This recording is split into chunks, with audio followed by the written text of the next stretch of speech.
რა ხდება ვენესუელაში ამერიკის მიერ დიქტატორ ნიკოლას მადუროს დაკავების შემდეგ ვიცე-პრეზიდენტი დელსი როდრიგესი შეერთებულ შტატებს თანამშრომლობას თავაზობს. მადურო და მისი ცოლი კი ნიუ-იორკის სასამართლოში დღეს მიიყვანეს. როდრიგესი, რომელიც მადუროს დაკავების შემდეგ პრეზიდენტის მოვალეობას ასრულებს, თავდაპირველად შტატების მიმართ აგრესიულ რიტორიკას იყენებდა და ყოფილი დიქტატორის გათავისუფლებას ითხოვდა, თუმცა მას შემდეგ, რაც 4 იანვარს დონალდ ტრამპმა გამოცემა ატლანტიკს განუცხადა, რომ თუ დელსი როდრიგესი ამერიკის შეერთებულ შტატებთან თანამშრომლობაზე უარს იტყოდა, მას ეს ძვირი დაუჯდებოდა. ვიცე-პრეზიდენტმა გამოთქმების შეარბილა. 4 იანვარს ფლორიდიდან ვაშინგტონში საპრეზიდენტო თვითმფრინავით დაბრუნებისას პრეზიდენტმა ჟურნალისტებს განუმარტა, რომ როდრიგესმა შტატებს ბუნებრივ რესურსებზე ნავთობზე სრული წვდომა უნდა მისცეს. მისივე თქმით, როდრიგესს სხვა ვარიანტი არ აქვს. ამის შემდეგ როდრიგესმა სოციალურ ქსელში მიმართვა გაავრცელა და ამერიკის შეერთებული შტატების მთავრობა თანამშრომლობისთვის მიიწვია. როგორც CNN-ი წყაროზე დაყრდნობით წერს, შეერთებული შტატები ვენესუელაში მორჩილი დროებითი მთავრობის სწრაფ ჩამოყალიბებას ცდილობს. შტატების ხელისუფლება დემოკრატიაზე დაუყოვნებლივ გადასვლასთან შედარებით სტაბილურ მმართველობასა და ქვეყნის ნავთობის ინფრასტრუქტურის აღდგენას ანიჭებს უპირატესობას. მედიის ცნობით, სახელმწიფო მდივანი მარკო რუბიო ამაში მნიშვნელოვან როლს შეასრულებს.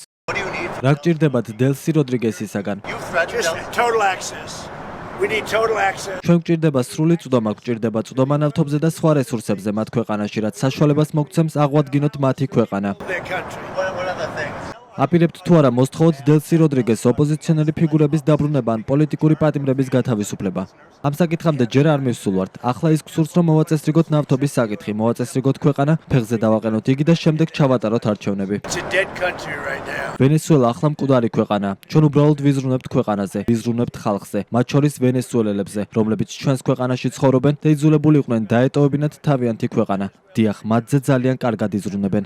ამერიკის შეერთებული შტატების ოპერაციის დროს დაკავებული ნარკოტერორიზმში ბრალდებული ვენესუელის პრეზიდენტი ნიკოლას მადურო და მისი მეუღლე სილია ფლორესი ნიუ-იორკის ფედერალურ სასამართლოში დღეს პირველად მიიყვანეს. მადურო და ფლორესი ნიუ-იორკში შაბათს გადაიყვანეს და ბრუკლინში ფედერალურ დაკავების ცენტრში იყვნენ მოთავსებულები. დაკავების შემდეგ შეერთებული შტატების გენერალურმა პროკურორმა პენ ბონდიმ განაცხადა, რომ მადუროს ბრალი ედება ნარკოტერორიზმის კონსპირაციაში, კოკაინის იმპორტირებასა და ავტომატური იარაღების დამანგრეველი მოწყობილობების ფლობელობაში ამერიკის შეერთებული შტატების წინააღმდეგ. ნიკოლას მადუროს დაკავება ემიგრაციაში მყოფმა ათასობით ვენესუელელმა იზეიმა.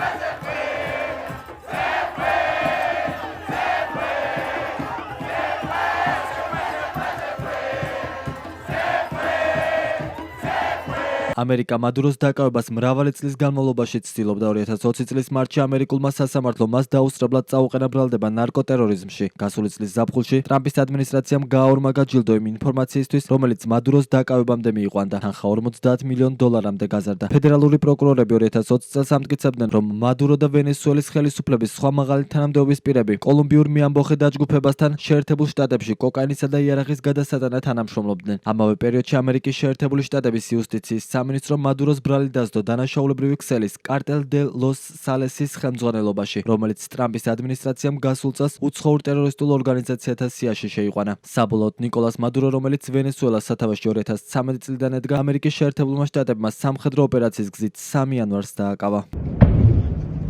Marico, llegamos a tiempo a la casa, yo. Marico, mira esa mierda. En el aeropuerto de Higuerote, horrible, horrible, o sea, no sabemos qué es, pero algo pasó ahí. მადუროს დაკავების ოპერაცია ვენესუელის დედაქალაქ კარაკასში ღამით დაიწყო და რამდენიმე საათს გაგრძელდა. სანამ მადუროსა და მის ცოლს აიყვანდნენ, ამერიკელმა სამხედროებმა ჯერ მაღალი სიზუსტის სარაკეტო და საჰაერო დარტყმებით კარაკასის საჰაერო თავდაცვა გაანეიტრალეს. უსაფრთხო საჰაერო ხიდი უზრუნველყვეს და არმიის სპეციალური ძალების აერომობილური ჯგუფები ვერტმფრენების მეშვეობით ხმელეთზე გადავიდნენ. საჰაერო დარტყმის შედეგად დაიბომბა კარაკასის პორტი, ავიაბაზები და ყაზარმები. მედიაში გავრცელებული ინფორმაციით მადურო და მისი ცოლი ამერიკის შეერთებული შტატების არმიის საარმიო სპეცრაზმის მებრძოლებმა საკუთარ საძინებელში აიყვანეს.